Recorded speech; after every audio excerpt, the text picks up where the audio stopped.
Decreto-Lei nº 4.657, de 4 de setembro de 1942. Lei de Introdução às Normas do Direito Brasileiro. Vacatio legis. Artigo 1º. Salvo disposição contrária. A lei começa a vigorar em todo o país 45 dias depois de oficialmente publicada. Primeiro, nos estados estrangeiros, a obrigatoriedade da lei brasileira, quando admitida, se inicia 3 meses depois de oficialmente publicada. Segundo, revogado. Terceiro, se, antes de entrar a lei em vigor, ocorrer nova publicação de seu texto, destinada à correção. O prazo deste artigo, vacatio legis de 45 dias em todo o país. E dos parágrafos anteriores, vacatio legis de 3 meses nos estados estrangeiros. Salvo se a lei trouxer expressamente outro período de vacatio legis, começará a correr da nova publicação. Quarto, as correções a texto de lei já em vigor consideram-se lei nova. Vigência. Artigo 2º. Não se destinando à vigência temporária, a lei terá vigor até que outra a modifique ou revogue. Revogação. Primeiro, a lei posterior revoga a anterior, quando expressamente o declare, quando seja com ela incompatível, ou quando regule inteiramente a matéria de que tratava a lei anterior. Revogação. Aberrogação, a lei posterior revoga por inteiro a lei anterior. Derrogação, a lei posterior revoga parcialmente a lei anterior. Segundo, a lei nova, que estabeleça disposições gerais ou especiais a par das leis já existentes, não revoga nem modifica a lei anterior. Repristinação. Terceiro, salvo disposição em contrário, repristinação expressa, a lei revogada não se restará por ter a lei revogadora perdido a vigência. Repristinação tácita. Não admitida no Brasil. Artigo 3º. Ninguém se escusa de cumprir a lei, alegando que não a conhece. Artigo 4º. Quando a lei for omissa, o juiz decidirá o caso de acordo com a analogia, os costumes e os princípios gerais de direito. Artigo 5º. Na aplicação da lei, o juiz atenderá aos fins sociais a que ela se dirige e às exigências do bem comum. Artigo 6º. A lei em vigor terá efeito imediato e geral. Respeitados o ato jurídico perfeito, o direito adquirido e a coisa julgada. Primeiro, reputa-se ato jurídico perfeito o já consumado segundo a lei vigente ao tempo em que se efetuou. Segundo, consideram-se adquiridos assim os direitos que o seu titular possa exercer, ou alguém por ele, possa exercer, como aqueles direitos cujo começo do exercício tenha termo pré-fixo, inalterável, a arbítrio de outrem, ou tenha condição pré-estabelecida, inalterável, a arbítrio de outrem. Terceiro, chama-se coisa julgada ou caso julgado a decisão judicial de que já não caiba recurso. Artigo 7º. A lei do país em que for domiciliada a pessoa determina as regras sobre o começo e o fim da personalidade, o nome, a capacidade e os direitos de família. Primeiro, realizando-se o casamento no Brasil, será aplicada a lei brasileira. Quanto aos impedimentos dirimentes e às formalidades da celebração. Segundo, o casamento de estrangeiros poderá celebrar-se perante autoridades diplomáticas ou consulares do país de ambos os nubentes. Terceiro, tendo os nubentes domicílio diverso, regerá os casos de invalidade do matrimônio a lei do primeiro domicílio conjugal.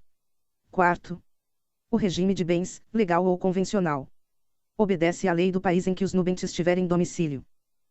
Se este domicílio for diverso, obedecerá à lei do primeiro domicílio conjugal.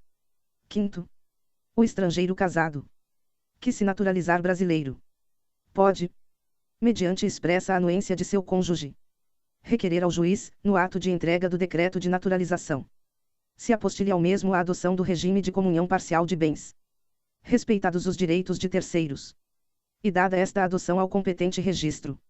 Sexto, o divórcio realizado no estrangeiro, se um dos cônjuges for brasileiro ou se ambos os cônjuges forem brasileiros, só será reconhecido no Brasil depois de 1 ano da data da sentença, salvo se houver sido antecedida de separação judicial por igual prazo, caso em que a homologação produzirá efeito imediato. Obedecidas as condições estabelecidas para a eficácia das sentenças estrangeiras no país. O Superior Tribunal de Justiça, na forma de seu regimento interno, poderá reexaminar, a requerimento do interessado, decisões já proferidas em pedidos de homologação de sentenças estrangeiras de divórcio de brasileiros, a fim de que passem a produzir todos os efeitos legais. 7º. Salvo o caso de abandono, o domicílio do chefe da família estende-se ao outro cônjuge e aos filhos não emancipados. E o domicílio do tutor ou do curador estende-se aos incapazes sob sua guarda. 8º. Quando a pessoa não tiver domicílio, considerar-se-á domiciliada no lugar de sua residência, ou naquele em que se encontre. Artigo 8º. Para qualificar os bens e regular as relações a eles concernentes, aplicar-se-á a lei do país em que estiverem situados. Primeiro, aplicar-se-á a lei do país em que for domiciliado o proprietário, quanto aos bens móveis que ele trouxer ou se destinarem a transporte para outros lugares. Segundo, o penhor regula-se pela lei do domicílio que tiver a pessoa, em cuja posse se encontre a coisa apenhada. Artigo 9º. Para qualificar e reger as obrigações, aplicar-se-á a lei do país em que se constituírem. Primeiro, destinando-se a obrigação a ser executada no Brasil, e dependendo de forma essencial, será esta observada. Admitidas as peculiaridades da lei estrangeira, quanto aos requisitos extrínsecos do ato. Segundo, a obrigação resultante do contrato reputa-se constituída no lugar em que residir o proponente. Artigo 10. A sucessão por morte ou por ausência obedece à lei do país em que era domiciliado o defunto ou o desaparecido, qualquer que seja a natureza e a situação dos bens. Primeiro, a sucessão de bens de estrangeiros, situados no país, será regulada pela lei brasileira, em benefício do cônjuge brasileiro, ou dos filhos brasileiros, ou de quem os represente, sempre que não lhes seja mais favorável a lei pessoal do de cujos. Segundo, a lei do domicílio do herdeiro ou legatário regula a capacidade para suceder. Herdeiro. Sucessão legítima, deferida por lei, ordem de vocação hereditária. Bens indisponíveis. Recebe herança. Legatário. Sucessão a título singular, deferida por testamento. Bens disponíveis. Recebe legado, coisa certa. Artigo 11. As organizações destinadas a fins de interesse coletivo, como as sociedades e as fundações, obedecem à lei do Estado em que se constituírem. Primeiro, não poderão, entretanto, ter no Brasil filiais, agências ou estabelecimentos, antes de serem os atos constitutivos aprovados pelo governo brasileiro, ficando sujeitas à lei brasileira.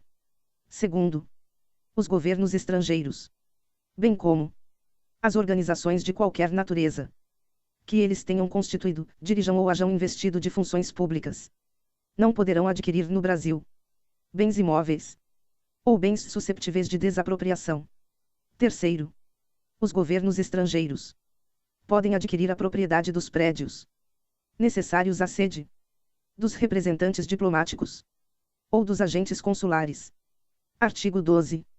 É competente a autoridade judiciária brasileira, quando for o réu domiciliado no Brasil, ou aqui tiver de ser cumprida a obrigação.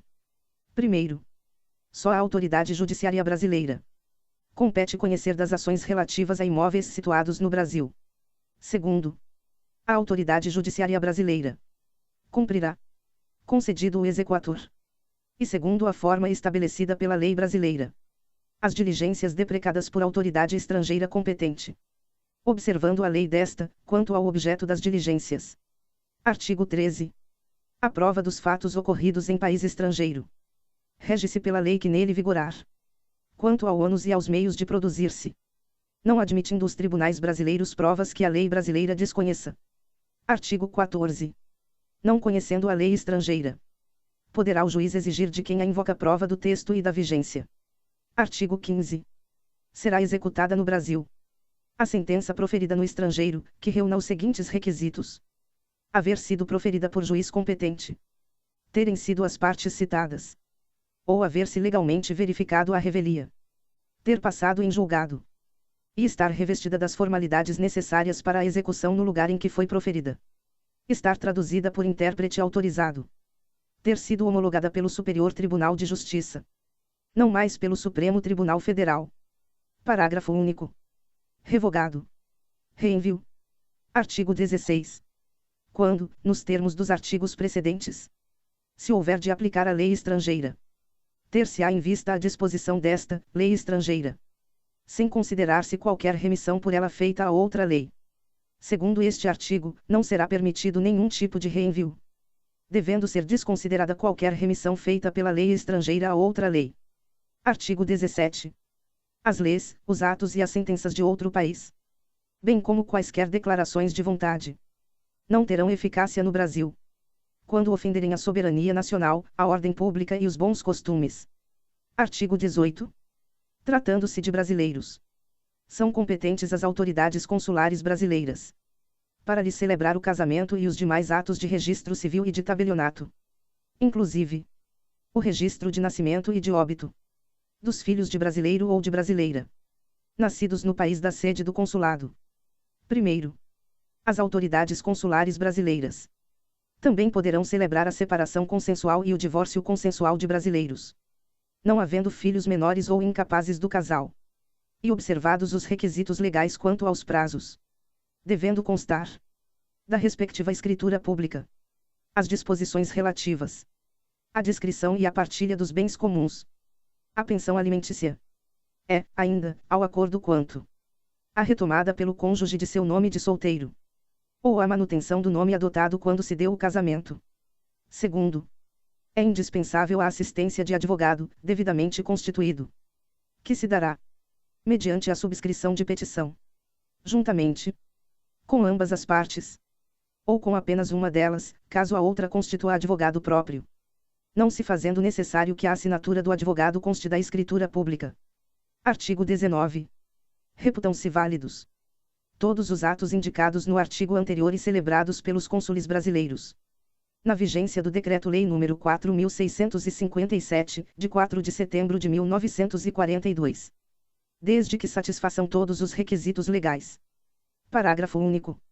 No caso em que a celebração desses atos tiver sido recusada pelas autoridades consulares, com fundamento no artigo 18 do mesmo Decreto-Lei, ao interessado é facultado renovar o pedido dentro em 90 dias, contados da data da publicação desta lei. Artigo 20. Nas esferas administrativa, controladora e judicial, não se decidirá com base em valores jurídicos abstratos, sem que sejam consideradas as consequências práticas da decisão. Parágrafo único. A motivação demonstrará a necessidade e a adequação da medida imposta ou da invalidação de ato, contrato, ajuste, processo ou norma administrativa, inclusive em face das possíveis alternativas. Artigo 21. A decisão que, nas esferas administrativa, controladora ou judicial, decretar a invalidação de ato, contrato, ajuste, processo ou norma administrativa, deverá indicar de modo expresso suas consequências jurídicas e administrativas. Parágrafo único. A decisão a que se refere o caput deste artigo deverá, quando for o caso, indicar as condições para que a regularização ocorra de modo proporcional e equânime e sem prejuízo aos interesses gerais, não se podendo impor aos sujeitos atingidos, ônus ou perdas, que, em função das peculiaridades do caso, sejam anormais ou excessivos. Artigo 22. Na interpretação de normas sobre gestão pública, serão considerados os obstáculos e as dificuldades reais do gestor, e as exigências das políticas públicas a seu cargo, sem prejuízo dos direitos dos administrados.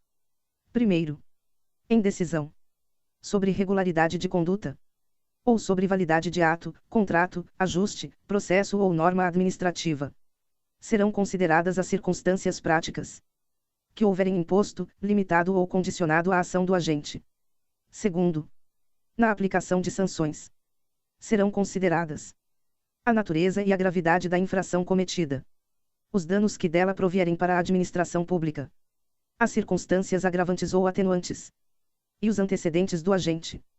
Terceiro, as sanções aplicadas ao agente serão levadas em conta na dosimetria das demais sanções de mesma natureza e relativas ao mesmo fato. Artigo 23. A decisão administrativa, controladora ou judicial, que estabelecer interpretação ou orientação nova sobre norma de conteúdo indeterminado, impondo novo dever ou novo condicionamento de direito, deverá prever regime de transição, quando indispensável para que o novo dever ou o novo condicionamento de direito seja cumprido de modo proporcional, equânime e eficiente e sem prejuízo aos interesses gerais. Parágrafo único. Vetado. Artigo 24. A revisão, nas esferas administrativa, controladora ou judicial. Quanto à validade de ato, contrato, ajuste, processo ou norma administrativa, cuja produção já se houver completado, levará em conta as orientações gerais da época, sendo vedado que, com base em mudança posterior de orientação geral, se declarem inválidas situações plenamente constituídas. Parágrafo único. Consideram-se orientações gerais as interpretações e especificações contidas em atos públicos de caráter geral, ou em jurisprudência judicial ou administrativa majoritária, e ainda as adotadas por prática administrativa reiterada e de amplo conhecimento público. Artigo 25. Vetado. Artigo 26. Para eliminar irregularidade, incerteza jurídica ou situação contenciosa na aplicação do direito público, inclusive no caso de expedição de licença, a autoridade administrativa poderá, após oitiva do órgão jurídico, quando for o caso, após realização de consulta pública e presentes razões de relevante interesse geral, celebrar compromisso com os interessados, observada a legislação aplicável, o qual só produzirá efeitos a partir de sua publicação oficial. Primeiro, o compromisso referido no caput deste artigo buscar a solução jurídica proporcional, equânime, eficiente e compatível com os interesses gerais. Vetado. Não poderá conferir desoneração permanente de dever ou condicionamento de direito reconhecidos por orientação geral. Deverá prever com clareza as obrigações das partes, o prazo para seu cumprimento e as sanções aplicáveis em caso de descumprimento. Segundo. Vetado. Artigo 27. A decisão do processo, nas esferas administrativa, controladora ou judicial, poderá impor compensação por benefícios indevidos ou prejuízos anormais ou injustos, resultantes do processo ou da conduta dos envolvidos. Primeiro, a decisão sobre a compensação será motivada, ouvidas previamente as partes sobre seu cabimento, sua forma e, se for o caso, sobre seu valor. Segundo, para prevenir ou regular a compensação, poderá ser celebrado compromisso processual entre os envolvidos. Artigo 28. O agente público responderá pessoalmente por suas decisões ou opiniões técnicas, em caso de dolo ou erro grosseiro. Artigo 29. Em qualquer órgão ou poder, a edição de atos normativos por autoridade administrativa, salvo os de mera organização interna, poderá ser precedida de consulta pública para manifestação de interessados, preferencialmente por meio eletrônico, a qual será considerada na decisão. Artigo 30. As autoridades públicas devem atuar para aumentar a segurança jurídica na aplicação das normas, inclusive por meio de regulamentos, súmulas administrativas e respostas a consultas. Parágrafo único. Os instrumentos previstos no caput deste artigo, regulamentos, súmulas administrativas, respostas a consultas, terão caráter vinculante em relação ao órgão ou entidade a que se destinam, até ulterior revisão.